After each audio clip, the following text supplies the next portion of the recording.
धर्मश्री बंधुओं, यहाँ पर हम सभी ने कल आचार्य भगवान योगेंद्र स्वामी की अंतस से निकली हुई जिन देशना को श्रवण किया और आचार्य भगवान सच में हमारे आचार्य भगवान कुंदकुंज स्वामी ने एक सूत्र दिया, आगम चक्षु साहू। क्या लिखा? आगम चक्षु साहू इंद्रिय चक्षुण संभूदाणी देवाय ओहि चक्षु सिद्धापुण शब्दों चक्षु। आचार्य भगवान कुंदकुंज स्वामी लिखते हैं, साधु की चक्षु क्या है? आगम। आगम से चलते हैं, आगम से बोलते हैं, आगम से बैठते हैं, आगम से सोते हैं, सोते भी आगम से हैं। जो बात करेंगे आगम से करेंगे, जितनी बात होगी आगम की होंगी, यहां वहां की व्यर्थ की नहीं, फालतू नहीं। क्या ये विशेषता है? आगम चक्षु साहू। आगम चक्षु मतलब आगम से। इंद्रिय चक्षुण सब भूतानी, संपूर्ण जीव इंद्रिय चक्षु यानी नेत्र से देखते हैं मात्र। हम लोग नेत्र के देखने के साथ साथ आगम से देखते हैं। नेत्र से देखा, आगम क्या कह रहा है? क्योंकि नेत्र का देखा भी गलत हो सकता है, कानों का सुना भी गलत हो सकता है। ध्यान रखना, हम आपको बता चुके हैं इसलिए बताएंगे नहीं। नेत्र का देखा गलत हो सकता है, कानों का सुना भी गलत हो सकता है, पर आगम का गलत नहीं हो सकता। क्या?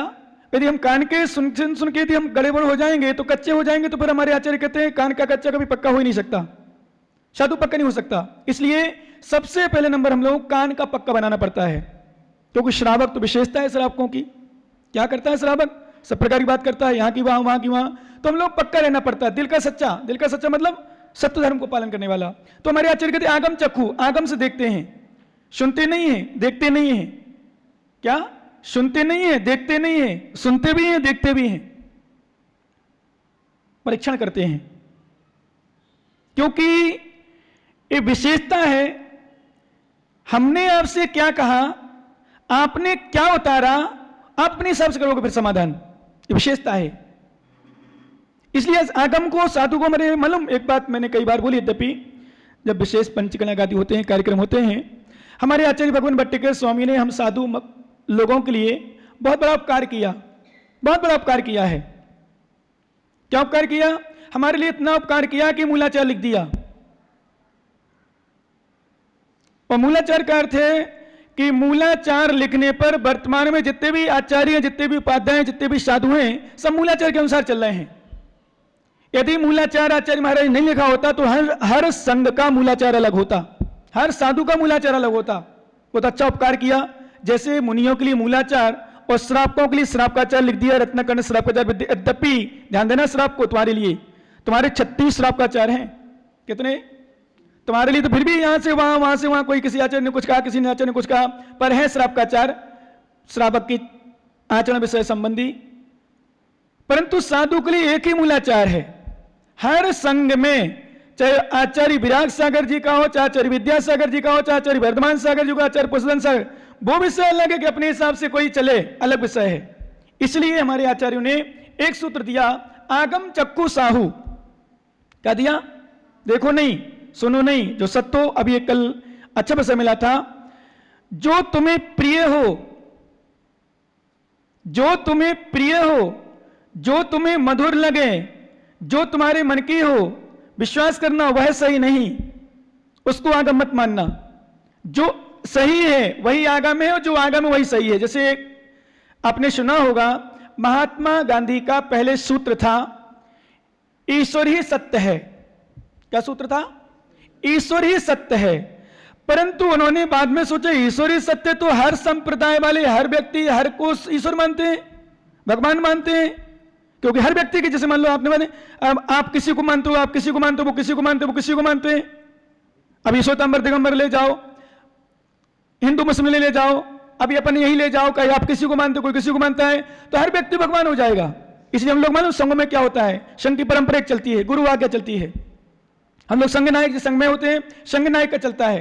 क्यों चलता है? क्योंकि हम कुछ कहेंगे तुम डिस्टर्ब हो जाओगे, इसलिए एक का चलता है। पर लोग क्या करते हैं, जिसको जो अच्छा लगे वही मान लेता है। हम मान लो हमारी बात बुरी लगी तो आपको बुरा लग गया, तो इनसे बोल दिया, इनकी बात बुरी लगी हमसे बोल दिया। इसलिए संघ में एक चलता है। क्या चलता है?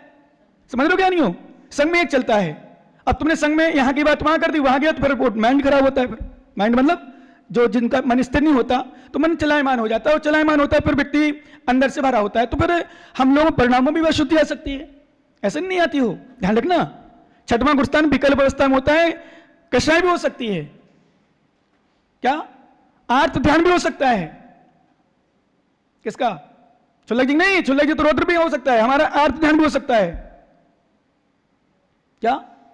मुनि राज का आर्त ध्यान मतलब अशुभ ध्यान कहलाता है।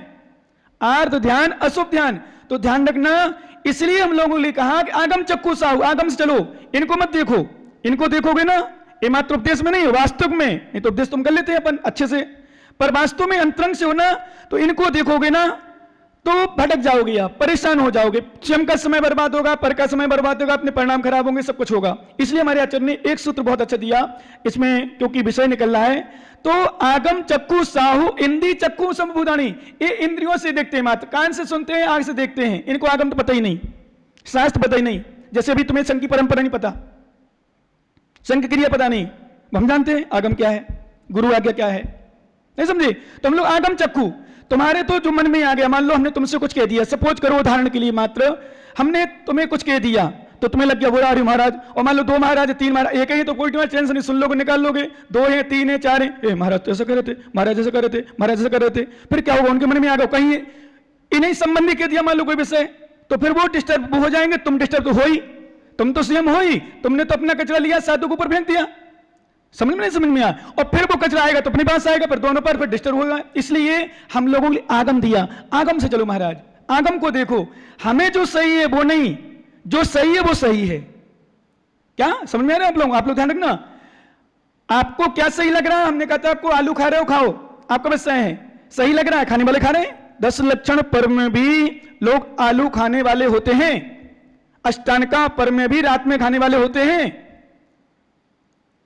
मुकुट सप्तमी बच्चियां, छोटी छोटी बच्ची उपवास करती हैं, वो घर के पापा रोटी खाते हैं, क्या?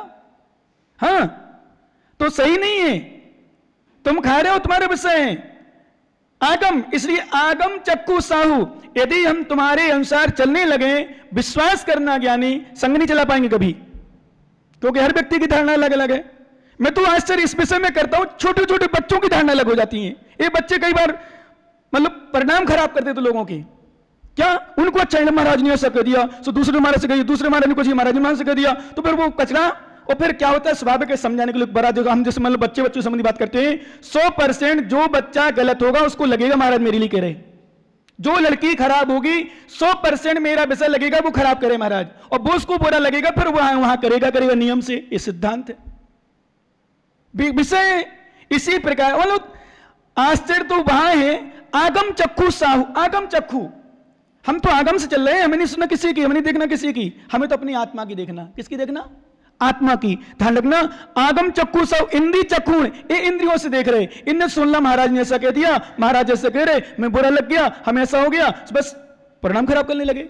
फिर आ रहे हैं, देख रहे हैं, पूजा कर रहे हैं, आराधना कर रहे, दान दे रहे, सब कुछ कर रहे, पर परिणाम विशुद्धि नहीं है, अशुद्धि है, तो फिर क्या होगा? डिस्टर्ब करने का प्रयास करेंगे, और डिस्टर्ब इसलिए करेंगे अपना मन का निकाल लेगा व्यक्ति। तो इसलिए हमारे आचार्य के आगम चक्कू, इस श्रावक ये भोले भाले गृहस्थ, ये इंद्रियां दिखती हैं, ऐसा दिख लिया, ऐसा कर लिया, ऐसा हो गया, विश्वास करना, भटकाओ। देवाय वही चक्कू, देव लोग, देवता और देवलोग, उनका अवधि ज्ञान चक्षु होता है, अवधि ज्ञान से जानते हैं। किस जानते हैं? अवधि ज्ञान, उनका अवधि ज्ञान ही चक्षु है।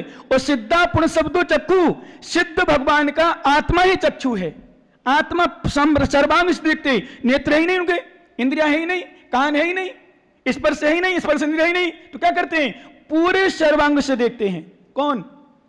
सिद्धोपण चक्कु सकु। इसलिए हमारे आचार्य में कहा सिद्ध भगवान की आगम चक्कु। आचार्य भगवान योगेंद्र देव स्वामी इसलिए कह रहे हैं ज्ञानी, इस शरीर को मत शरीर मानो, इस शरीर जड़ है। क्या?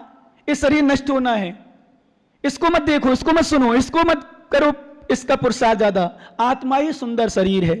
कौन सा शरीर सुंदर है? आत्मा ही सुंदर शरीर है। और मिथ्या मोह को छोड़ो, मिथ्या धारणा को छोड़ो, मिथ्या धारणा को छोड़ नहीं पाते हम सोच रहे हैं हम साधना कर लें, त्याग कर लें। हमने कहा ना कई बार कि कितने बार, एक बार नहीं, हमारे आचार्यों ने कहा पर्वतों को ढेर लग गए, कितने अनंत बार ग्रीब को बजायो। और मालूम ग्रीब कौन जाता है? कौन जाता है ग्रावक? पता है आप लोगों को? ग्रीब मुनि जाते हैं। और कौन से मुनि जाते बताऊं? शुक्लेश्वर वाली। और शुक्लेश्वर का मतलब श्याली पैर खा रही है, गरम गरम आभूषण पहनाए जा रहे, सिर में सिगड़ी जलाई जा रही, सांप आप तो सामान्य चीज हैं, काट रहे हैं, फिर भी विधान मंगनी हो रहे, वो जा रहे, पर अनंत बार चले गए ऐसे। क्या अनंत बार? क्योंकि शुद्धोपयोग में नहीं गए ना, अंतर की विशुद्धि में नहीं गए। वो अंतर की विशुद्धि में नहीं गए, मात्र हमने देखा कि हाँ बढ़िया चल रही साधना, हमारी साधना, लग रहा है हमें साधना, लेकिन वो 9वें ग्रेविक में जाने वाला शुक्लेशा का धारक, शुक्लेशा, ध्यान रखना, शुक्लेशा पर धर्म ध्यान नहीं है, क्योंकि धर्म ध्यान नियम से सम्य दृष्टि की होता है, शुद्ध उपयोग उनका है नहीं, क्योंकि नियम सम्य दृष्टि भावलिंगी मुनि के होता है, वो अभाव पे बैठे। और इसलिए हमारे आचार्य ने कहा इस मिथ्या मोह को छोड़ो और अपनी आत्मा को जानो, इस मूर्तिक शरीर पर मोह मत करो, इसको अपना मत मानो। आगे क्या कह रहे हैं, क्या फल है इस आत्मा को जानने से, निकाल लें एक गाथा, 62 नंबर गाथा, बहुत सुंदर विषय हमारे आचार्य भगवान योगेंद्र देव स्वामी दे रहे हैं। अपई अपू मुड़म तहम किमणे हा बलु होई केवल णाणु विपरिणमयी सासय सुकुलहे। सभी मुमुक्षु आत्मा एक साथ मिलकर पढ़ेंगे।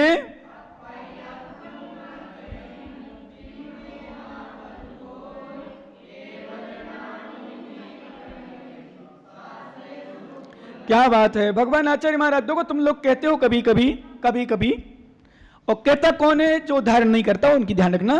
जो एक ज्ञानी बोला, सच बताऊं, त्यागी, बोले आत्मा की बात सुनने में मेरा मन नहीं लगता, इसलिए नींद आती है।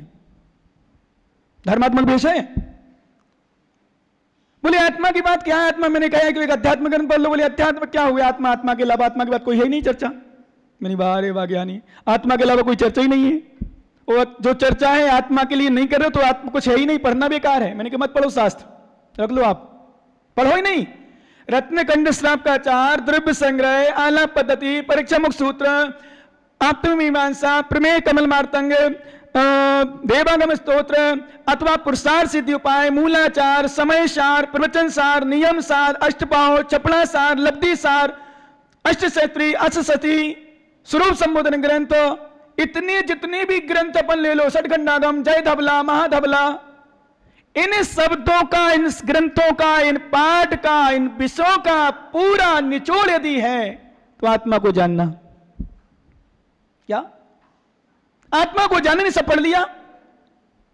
वो आपने सुना होगा 10 लक्षण महापर्व में, सुनाएंगे हम कभी कभी मौका मिलेगा, समय मिलेगा तो, कि एक पंडित पढ़ के आया था विद्या पढ़ के आया था, ज्ञान करके आया था। पत्नी ने पूछ लिया सब पढ़ आए? बोले हाँ पूरा शास्त्र पढ़ आया हूं, पूरा पंडिताई पढ़ के आया हूं, सब पंडिताई करके आया हूं। बोले ये बताओ मेरे प्रश्न का समाधान करो, तब मैं मानूंगा कि तुम सही पढ़ के आए। बोले पूछो। बोले ये बताओ पाप का बाप क्या है? क्या बोला? समझ रहे हो क्या नहीं हो? पढ़ लेना तुम लोग, इटावा वाले विशेष, हाँ सबको पता है तो समझ गए। अब हमें कहने की आवश्यकता नहीं। तो वो जाके फिर जाते हैं बेश्या के हाथ से आहार भोजन कर लेते हैं, ये कर लेते हैं, सब कुछ बता रहे, मैं पंडित के नाटक नौटंकी करते हुए भी आखिर में लोभ में सब खा लेते हैं। कहते हैं नहीं मैं पंडित हूं, अरे एक थैली और ले ले बाबा, बना ले मुझे हाथ से। फिर जब नहीं खाता है बोले एक गिलास मेरे हाथ से खा लो, एक थैली और, मतलब भारत में सब बिल्कुल शॉर्ट कर दिया क्योंकि तुम लोग सब जानते हो। फिर लास्ट में जब वो खाने लगे उनकी हाथ से तो उस बेश्या ने एक चांटा मारा, क्योंकि पूछ लिया था पहले क्या पढ़ने जा रहे, बोले यही है पाप का बाप, लोभ पाप का बाप बखाना। पढ़ी पूजा आप लोगों ने, पढ़ भी ली, मात्र पढ़ ली, पढ़ना नहीं है, मात्र उतारना है। क्या करना? पढ़ तो लेते, लोभ पाप का बाप। ऐसे पूरे शास्त्र का ध्यान रखना, पूरी पूजा का यदि विशेषता है, पूजा करो, दान करो, भक्ति करो, प्रवचन सुनो, इसमें यही है लोभ पाप का। क्योंकि लोभी व्यक्ति न धर्म कर पाता है, न त्याग कर पाता है, न दान कर पाता है, कुछ भी नहीं कर पाता। फिर अपनी आत्मा को क्या समझेगा? वो आत्मा को क्या जानेगा? जान नहीं पाएगा। इसलिए हमारे आचार्य ने कहा पूरे शास्त्रों को लब्धि सार, चपड़ा सार, तिलोक सार, तिलोक पंडिती, अष्टशती, अष्टशास्त्री, जय धमला, महाधमला, यहां छोटे में अपने छोटे ग्रंथ में, मतलब छोटे ग्रंथ मानते हैं, छोटे छोटे विषय जिसमें रत्नखंड श्राप का चार, द्रव्य संग्रह, 1200 रुपए का, आलाप पद्धति, परीक्षा मुख सूत्र, प्रमेय कमल मार्तंग, जितने भी ग्रंथ अन्य हैं, इन ग्रंथों का पूरा निचोड़ है आत्मा को समझने का, आत्मा को जानने का। वो आत्मा को जान लिया तो आचार्य महाराज कह रहे क्या होता है फल? अप्पा अप्पई मुणम तही, आत्मा को आत्म रूप में जानने से किमड़े यहां फल होई। क्या फल नहीं होता है पता है? क्या नहीं मिलता है? प्रश्न दो होंगे तो दो है उसमें, क्या फल मिलता है, क्या नहीं मिलता है? समझ में आ रहा है आप लोगों को? नहीं, क्या आत्मा को जानने से क्या मिलता है? अरे आत्मा को जानने से क्या नहीं मिलता? नहीं समझे? फिर से समझो। वहां जाने से, मंदिर जाने से क्या है? अरे मंदिर जाने से क्या नहीं मिलता? मतलब सब कुछ मिलता है। ऐसे आत्मा को आत्मा रूप ध्यान रखना, और मेरा तो प्रवचन तभी सुनना जब कल्याण की भावना हो, आत्मा को जानने की भावना हो। ठीक है, इन नियम है, परम सत्य है, बिना काल लब्धि के हम कुछ नहीं कर सकते आपका। और जिस दिन काल लब्धि आएगी, एक पिता था जिसने मुनिराज की सेवा की थी, जो हमने बता दिया था काय गुप्ती भंग हो गई थी, शरीर जल गया था, उन मुनिराज की सेवा की। जिस कमरे में मुनिराज थे उस कमरे से धन चोरी हो गया था, और चोरी हो गया तो व्यक्ति, वो सेठ जिसने सेवा की निस्वार्थ भावना से, लगनता के साथ, बहुत, जो कल भैया जी ने कहा था ना तुंकारी वाला सुनाओ, मैं सुनाऊंगा उसका बाद में, अभी समय मिलेगा तो। विश्वास करना ज्ञानी, मालूम क्या हुआ? वो सेठ, उसके बच्चे ने धन चुरा लिया था। पर मैं लोस सुनाता हूं आपको, illusion is very great disease, there is no medicine for illusion. भ्रम सबसे बड़ा रोग है, वो ए नहीं निकला तब तब तक तुम्हारा कुछ नहीं हो सकता, क्योंकि there is no medicine for illusion, इसकी कोई दवाई नहीं है।